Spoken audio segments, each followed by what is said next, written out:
Okay, I'm gonna actually start now.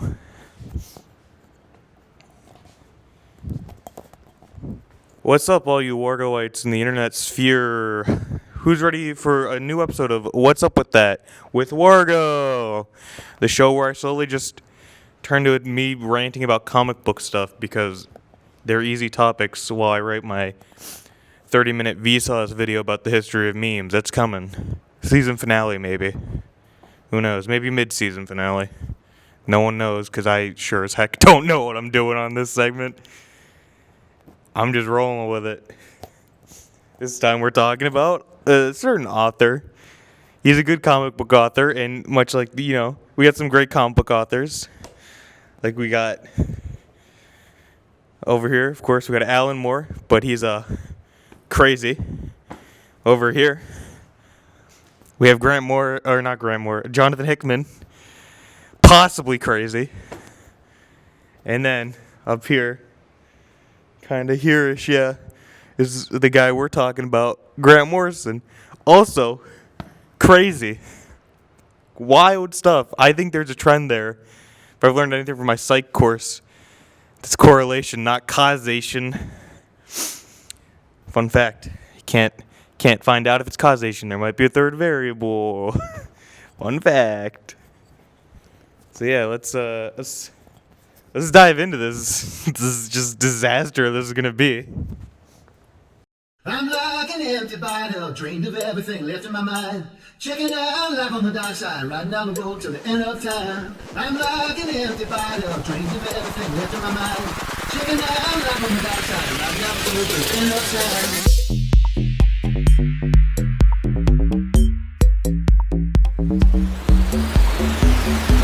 I'm like an empty bottle, drained of everything left in my mind. Checking out life on the dark side, riding down the road till the end of time. I'm like an empty bottle. I'm like an empty bottle. I'm like an empty bottle. Empty bottle. Empty bottle. Empty bottle. Empty bottle.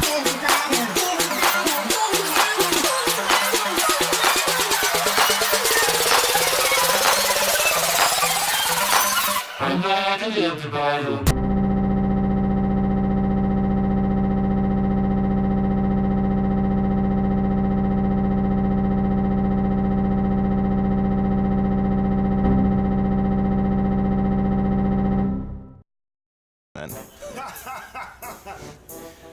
Oh, hey, sup, man? Well, hey, dude, how's it going? What's up with that? I know, what is up with that? It's wild. What's up with that with Wargo? Wow, that sure was a great intro. I must have put a lot of time and effort into. It was so good, I don't know how I can top myself with that one. I just keep doing it every week. This was supposed to be a monthly segment, fun fact. But it's not. Because you guys loved the first one, you Wargoites. That's your name. You're Wargoites now. The Wargo Army. I just like saying this stuff. This gives me an outlet so I don't talk to myself and sound crazy. Like, speaking of sounding crazy, Grant Morrison, the man we're talking about today, possibly might be crazy. I don't know, taking a bunch of hallucinogenic drugs in Kathmandu and allegedly getting kidnapped by aliens and showing the entire universe from a higher plane of existence might do that to you. But also, again, that might not have happened. He might have just been high because of the hallucinogenic drugs. Who can really say for sure? Sigil magic or whatever. I don't know. Grant Morrison talks about that all the time. Apparently Invisibles was just a long spell he was casting. This isn't a joke. This isn't a bit. This is real. The reason the main character in the Invisibles gets laid all the time, according to Grant Morrison, is because he was casting a spell. He wanted that to happen to him. I just wanted to say that. I think that's funny. This isn't a bit. I just think that's funny, and I'm tired. But yeah, he's written some famous works outside of the Invisibles. Things that just average Joe on the street might know. He's written Batman. He's written Superman. He's written The Flash. He's written the X-Men. He's written Green Lantern. He's written the Doom Patrol. He's written the Final Crisis miniseries. And he's wrote the thing we're focusing on this week, Animal Man, everyone's favorite character. You can see him right here, Animal Man. He's a dude. His name's Buddy Baker. What do you think he does? You're wrong. He uses the abilities of other animals. We almost got there. Almost. And of course this week, because why would I just talk about Animal Man when I could focus on just a menagerie of topics? We're focusing on, Animal Man and how it uses Grant Morrison's tropes more so than I think any other, to more of an extent, I guess, or it uses more of the tropes than most of his works. Because this was his first major one.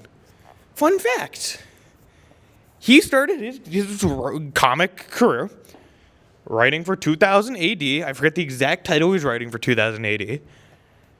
And then he got hired at DC, and they're like, yeah, just write Animal Man. That character everyone knows. He was in Crisis on Infinite Earths. Just write him. And he did. And then he was given the Doom Patrol. I legitimately love his run on Doom Patrol and Animal Man. Like, this isn't... I'm doing this because I love Grant Morrison. This isn't a bit. I love his work.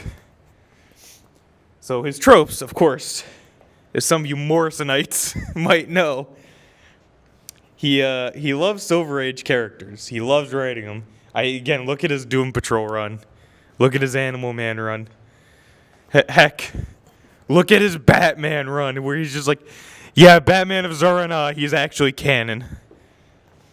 He loves to use everything in continuity. Again, look at his Batman run. Batman of Zaranar, as you can see right here, is considered canon. Except there's two different. This is the original version, the Golden Age version. This is the Grant Morrison version. That's Bruce Wayne on meth. Just wanna make that clear. That version is Bruce Wayne on meth. That version is an alien. Apparently the same thing. I don't know. It's Grant Morrison. Kidnapped by aliens. Shown the universe from a higher plane of existence. Or just high. Who knows? He puts himself in the text, which, in his X-Men run, Charles Xavier was kind of like the stand-in for him. In Batman, I don't know, there was probably a stand-in for him. In The Invisibles, King Mob was the stand-in for him. As you can tell, because again, The Invisibles was again just the largest spell he was apparently casting to try to change his life. I don't understand Grant Morrison as much as I would like to, because he's low-key crazy. Unlike Alan Moore, pictured here somewhere, who's just high-key crazy. The man worships his golden snake statue. I'm 90% sure Alan Moore lives in a cave. I do not have confirmation of that, so I'm not going to say it's confirmed, because that would be slander, because slander is spoken, in print it's libel. I'm going to play the clip from Spider-Man. Spider-Man wasn't attacking the city. He was trying to save it. That's slander. It is not. I resent that. Slander is spoken. In print, it's libel. 1? Yeah, it's Spider-Man 1. There's a government conspiracy. Because I did a kick there. It didn't work. Let me try that again. There's a government conspiracy. That kind of worked. I'll allow it. Because Grant Morrison, fun fact, he's an anarchist. He's not a fan of government. That's, again, also what The Invisibles is about. A mass conspiracy. We're not talking about The Invisibles, though. I'm just explaining these. He deconstructs the medium of comics. He just does. I'll explain that one when I get back into it. We'll loop around. It'll be fun. Fun for the whole family. Zany, as some of the kids would say. They're searching for purpose, as all of us kooky kids do, and Grant Morrison does. We just search for a purpose. Because why are we alive? This isn't a bit either. What's the point? That's why. Man, this is really turning into a train wreck. Then, of course, we get to some of the fun ones. Like, they get super meta. Again, look at the entirety of his Flex Mentallo miniseries. That was half autobiography, half superhero story. It got a little meta. And then, of course, attaining a higher understanding through drugs. Whoa. You ever just go to Kathmandu to a bunch of hallucinogenic drugs and get kidnapped by aliens, man? Happened to Grant Morrison. Could happen to you, too. Let's go to Kathmandu. That's what I'm going to do. Bruh. Let's get into this, man. Let's just dissect these topics with Animal Man.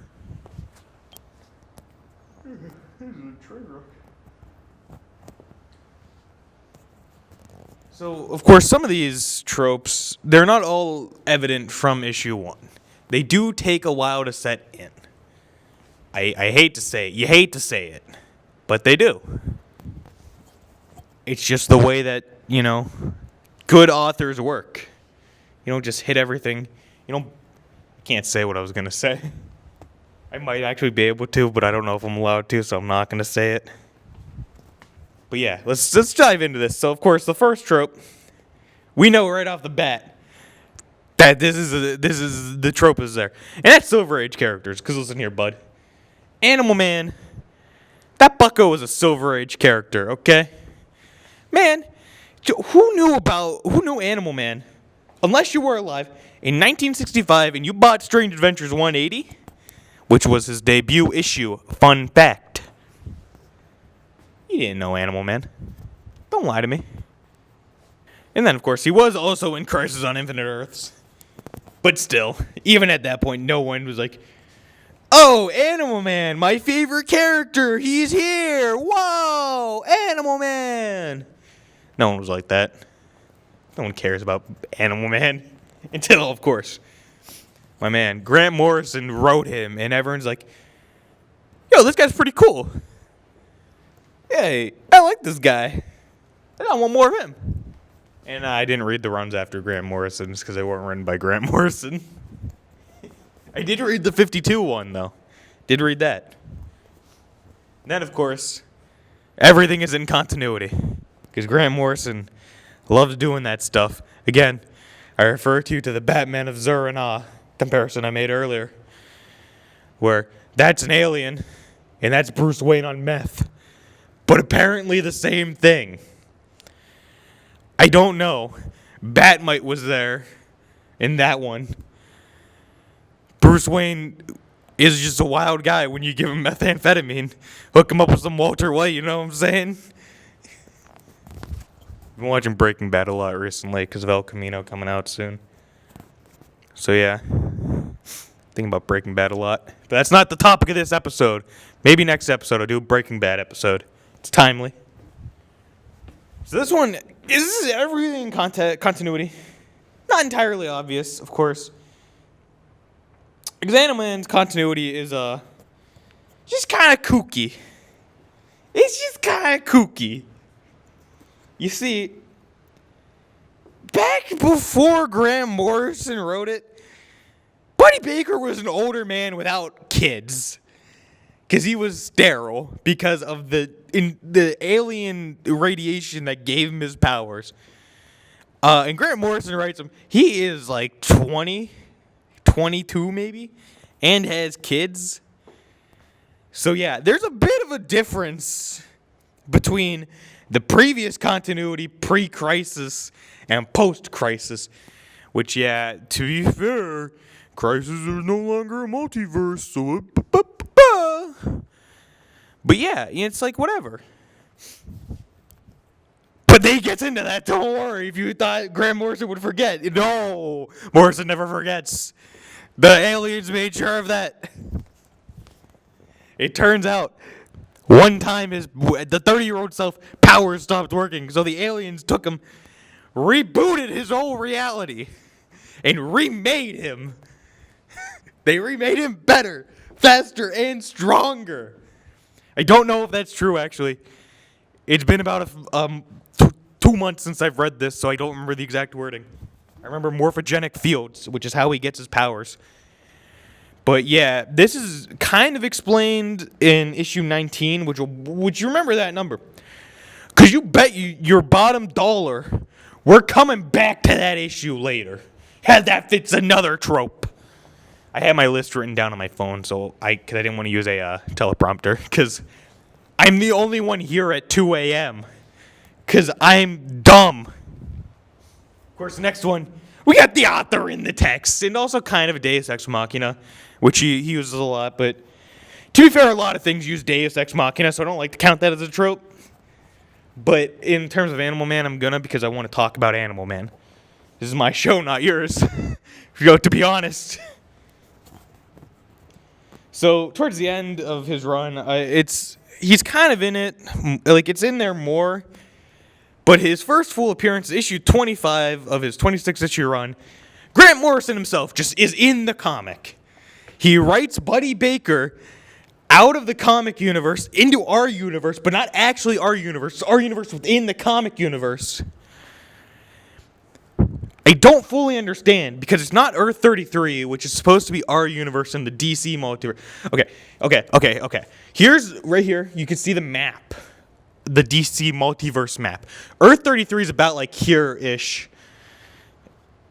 Okay, that's where we live allegedly, according to Grant Morrison, who made this map. We live here-ish. I don't know if I'm pointing to 33. I will edit it in later. And then up here, the opposite of 33 is Prime Earth. Earth 33 is Earth Prime. This is Prime Earth, which is the main DC universe, which is where the Animal Man takes place, because none of this existed outside of this one at this point in time until 2006. I really hope there's no one outside hearing me shout about Animal Man. It's 2:30, so I don't think anyone would be. But there might be. I've had a minor crisis on Infinite Earth about this map now, because I realized that I have no idea where Grant Morrison wrote Buddy Baker those last 2 issues, because I remember him explicitly stating we're still in the comic, but they were in real life, but not. I don't understand Grant Morrison. I have not been to Kathmandu like you have. I haven't been kidnapped by aliens. Kathmandu is a real place. Kathmandu is not a bit. Him getting kidnapped by aliens is because who knows? It might have been the drugs. It might be real. I don't know.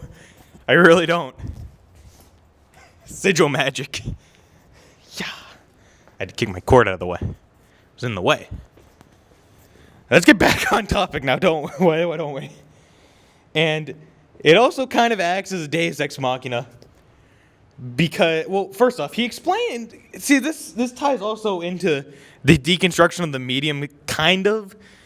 Because he explains he explains a lot how the comics industry works to Buddy Baker. In a very similar manner to how he described the aliens in his Kathmandu experience. Except... In the Kathmandu experience, it sounded very much... It doesn't sound as sadistic as is when Morrison's describing this to Buddy Baker. When Morrison describes it to Buddy Baker, he's like, yeah, the people who read this thrive off the fact that you're suffering, that you're in pain. They love that stuff. I was going to say a different word, but I can't, because we'll get demonetized. We're a nonprofit. I can't do this. This is going to be a disaster. I'm loving it. Every second of this. Editing this is going to be fun. Crap. Yeah, you hate to see it. His family was murdered. So he's talking to Grant Morrison, and he's like, so if you write my life, just bring me back. Just bring my family back, dude. What's the worst that can happen? And Grant's like, oh, I can't do that. Might. This is a terrible Scottish accent. I apologize to all my Scottish viewers. There might be some. I don't know. 300 people saw the last one, so maybe we got some Scottish viewers. Who knows? I would have loved that, but now you guys probably hate me, so it'd be understandable. He's like, yeah, I can't do that because continuity is a thing, and I just can't change it. That's, like, illegal or whatever. And so they go on this whole thing, and, he does revive the family in the end because, why not? You just hate to see a whole family get murdered. Which actually ties into the government conspiracy trope. What? Which, Grant Morrison, again, being the anarchist he is, loves his old government conspiracy thing. And it's really kind of only in this one smaller thing that ties in with the whole family getting murdered. And that's the Mirror Master, oddly enough. Not, everyone's, not the first Mirror Master, he's dead at this point. This is the second Mirror Master, whose name I can't remember. I should, because I just finished reading the Wally West era of The Flash. So I should remember his name, but I can't. Basically, the government hires the Mirror Master to kill his entire family because Buddy Baker won't stop campaigning for animal rights. As you do. You'd think, yes, this might be a little drastic. But you'd be wrong because the American government says otherwise, according to Grant Morrison.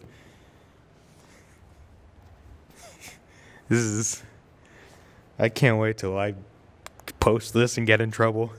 We're talking smack on the American government. So basically, we go from there. Whatever. Whatevs. Conspiracies and whatnot. Let's go to a lighter subject. Searching for a purpose. We've all done it. Life has no meaning anyways, so why not just figure one out? Dude? Yeah. If you know, you know. Yeah, I like to think my viewers are somewhat smart, intelligent, capable, handsome, unlike me.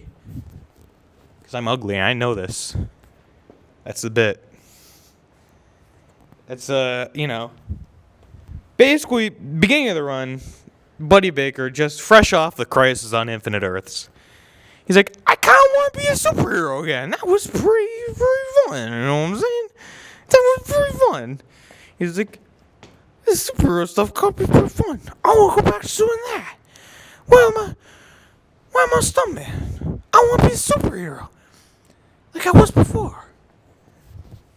So he's like, I'm going to do that again. How hard can that be? It can't be that hard. I've done it before. Turns out it was pretty difficult because he has no idea what he's doing. Which is the plot of the first, 10 issues of the run. Is him trying to figure out what he's doing. And kind of leans a lot of morality of, is it okay to uphold the law if this guy was right but breaking the law? A lot of that animal rights stuff, yada, yada, yada. It's good. I say animal rights and a lot of people are like, oh, well, this is a preachy comic. It's not. It's not. Dude, it's not. It's fine. It's not. It's not. Okay, now, remember when I said we were coming back to issue 19? We're back to issue 19, baby. And this is a fun one. Higher understanding through drugs, man. Drugs. I'm dying. Issue 19, basically. Buddy Baker and his bud, I can't remember his name. They go to the canyon, and they take peyote. And they trip. They start tripping. And this is where Buddy Baker figures out that the aliens remade him at one point because his powers were failing at the same time as this was going on. He was trying to figure out how to get his powers back, which is why he took the peyote. So, he's doing this whole thing. And, it's whatevs, He takes the peyote. He's tripping. It's wild. It's kooky. He learns that, his reality is a sham. He was he was taken by aliens from morphogenic fields, whatever. Higher understanding through drugs. You want to go okay? That voice hurts my throat now, but I'll do it for you. I'll do the bit for you, my loyal viewers. I had to cough. Yo, buddy, you want to go to the canyon? Take some peyote. We're going to learn about the aliens. Who gave you that field? Righteous.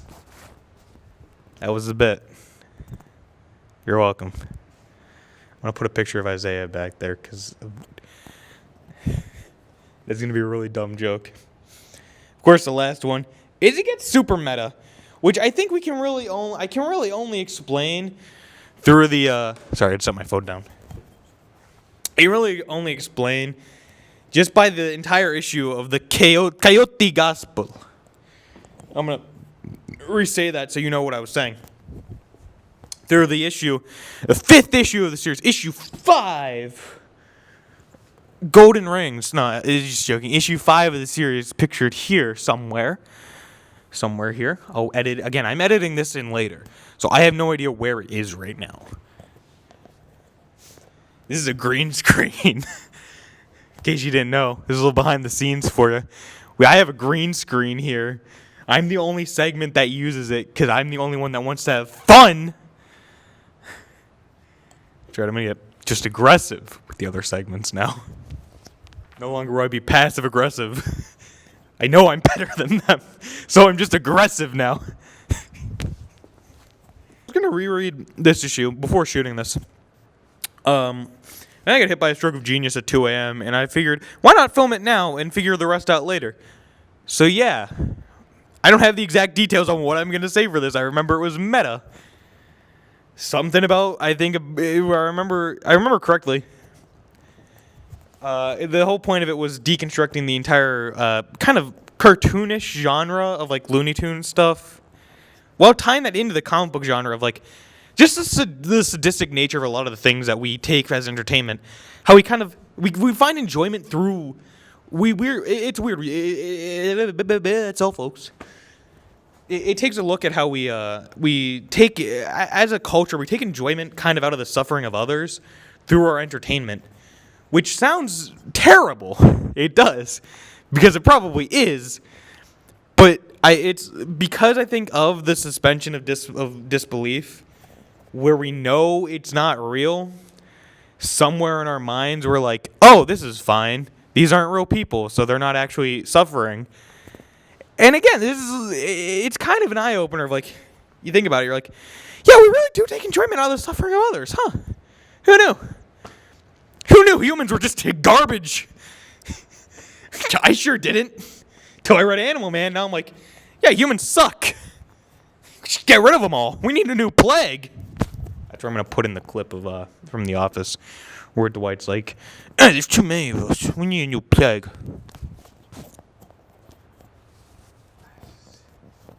That's it. That's the episode. So, yeah, this has been my 2 a.m. recording of What's Up With That. If this goes well enough, I might just do every recording at 2 a.m. on a Saturday morning. Because I hate myself. I don't have anything to do tomorrow. It's Saturday. I'm a college student. I'm going to wake up at noon.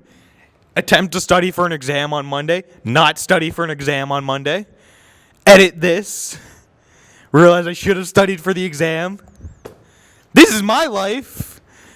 I think I'm living it the best I can.